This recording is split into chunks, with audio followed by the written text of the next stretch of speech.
आज हम बात करने वाले हैं जो असद का एनकाउंटर हुआ है यूपी पुलिस के द्वारा, उस पर किस तरह से उस पर सियासी जंग छिड़ी हुई है, लोगों के क्या तर्क हैं, एक समुदाय का क्या तर्क है, क्या लोग सोचते हैं इस एनकाउंटर पर, इस कार्रवाई पर।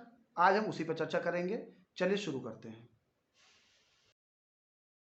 अतीक अहमद और अशरफ को रिमांड में लेकर के जहां पुलिस पूछताछ कर रही है, वहीं उनके बेटे असद को एनकाउंटर में मार गिराया है यूपी एसटीएफ ने। उसके साथ में गुलाम भी उसका एनकाउंटर हुआ है। लेकिन इस वक्त हम चकिया इलाके में हैं और इस इलाके में अतीक अहमद का घर है, असद का घर हुआ करता था जिसको गिराया गया। लेकिन इस वक्त जो है यहाँ पर मातम छाया हुआ है। चकिया के स्थानीय लोग हमारे साथ में हैं, उनसे जानेंगे, बात करेंगे आखिर वो क्या कुछ मानते हैं।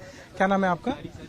मेरा नाम इरशाद है। इरशाद, आपको क्या लगता है जिस तरह की कार्रवाई हुई है, कल एनकाउंटर हुआ असद का, गुलाम को भी मारा गया है, आपको लग रहा है कार्रवाई ठीक है? जिस तरीके की कार्रवाई कल की गई, आपको क्या लगता है? गलत है, बिल्कुल गलत है। पहली चीज तो वो रोजे की हालत में थे और दूसरी चीज न्यायालय कानून हमारा किस लिए बना है, संविधान किस लिए बना, हमारा संविधान किस लिए बना है। आपने देखा होगा कि अतीक के गांव चकिया में आज तक के संवाददाता ने स्थानीय लोगों से बातचीत की और वहां के स्थानीय लोगों ने किस तरह से अपने तर्क दिए हैं और उन लोगों ने कहा है कि यह जो कार्रवाई हुई है यह गलत हुई है। और क्या संविधान नहीं है, क्या कानून नहीं है इस देश में? अगर सज़ा देनी ही थी तो संविधान के दायरे में, कानून के दायरे में सज़ा देनी चाहिए थी। इस तरह से जो एनकाउंटर किया गया है यह गलत है। फर्जी हुआ एनकाउंटर? आप बिल्कुल फर्जी हुआ है। क्या नाम है आपका? हमारा नाम मुजम्मिल है। बिल्कुल, अगर आपको खुल के बताइए क्या सिर्फ मसला ये है कि यहाँ पे सिर्फ हिंदू मुसलमान चल रहा है। सिर्फ मुख्तार अंसारी और अतीक अहमद, दो लोग इस समय गुंडा हैं यूपी में और कोई गुंडा नहीं है। दो लोग कोई प्रोजेक्ट हो गए। आपके बनारस के कौन है वो, क्या नाम है उनका, ब्रजेश सिंह हो गए, बहुत से हो गए, सोनू सिंह हो गए। ये जितने भी सिंह है इनको लिए कोई दिक्कत नहीं है, क्योंकि भाई वहीं के हैं वो। बाकी जो है मुसलमान उनको लिए छोड़ा नहीं जाएगा। लग रहा है कि जानबूझ के एक तरफ में क्या आपको क्या लग रहा है कि हमको लग रहा है ये सब फर्जी काम कर रहे हैं, जितना भी कर रहे हैं, इसलिए कि प्रशासन का काम है कि उनको पकड़ के कोर्ट में पेश करना चाहिए। इतनी बड़ी प्रशासन, पूरा योगी जी के हाथ में सब कुछ है, वो करवा के पेश नहीं करा सकते। जिन्हें कहा था मिट्टी में मिला दूंगा, उसी का मिला दिए, वो मिला रहे हैं, कर रहे हैं, यही काम ही कर रहे हैं। एक तरफा काम कर रहे हैं सर, एक तरफा कार्रवाई कर रहे हैं और कुछ नहीं है।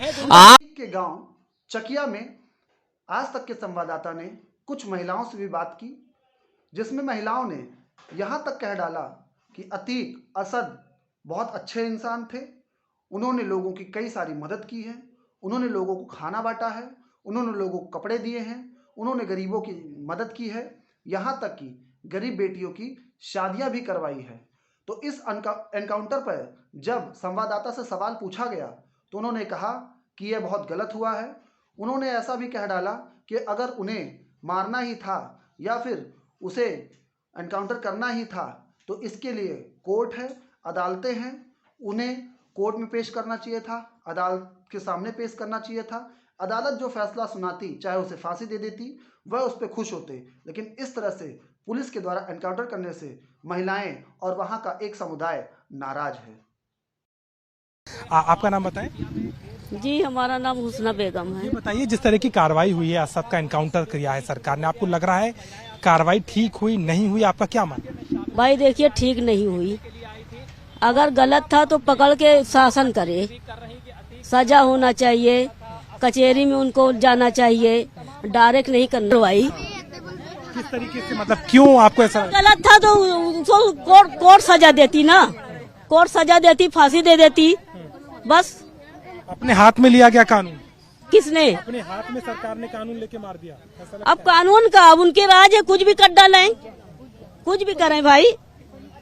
आपको लगता है असद का गुनाह था, उसने गलती की थी? भैया असलक गलत है ये, भाई गलत था, उसको पकड़ ले जाते कचहरी में, उसका फांसी का ऑर्डर वो करवाते, सजा करवाते, उम्र कैद की सजा करवाते। ये कहा है कि डायरेक्ट मार दे, गलत है ये।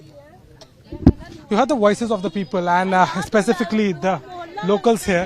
अच्छे लोग थे, अच्छे लोग, बिल्कुल अच्छे थे, गरीबों के इलाज करते थे। कहीं अगर गरीब मर रहा है तो वहाँ भेजते थे, पैसा कौड़ी खाना तक जाता था। ये आप समझ लीजिए, जब से ये गए हैं यहाँ से, नहीं ना शादी ब्याह, कितनी लड़कियों को शादी ब्याह की कराया है। और सब करवाते रहे। क्यों किया सरकार ने? आपने वीडियो में देखा होगा लोगों के क्या क्या तर्क हैं, किस तरह से लोग असद और अतीक को बचाने में, उन्हें अच्छा बताने में जुटे हुए हैं। मेरा मानना है कि अपराधी चाहे मुस्लिम हो, हिंदू हो, सिख हो या ईसाई हो, अपराधी अपराधी होता है, उसे सजा मिलनी ही चाहिए, या एनकाउंटर के रूप में, या फिर फांसी के रूप में, या फिर कोर्ट के द्वारा जो भी सजा हो। लेकिन मेरा यह भी मानना है कि अगर पुलिस ने एनकाउंटर किया है तो सही ही किया होगा, किसी धर्म या समुदाय को देखकर नहीं किया होगा।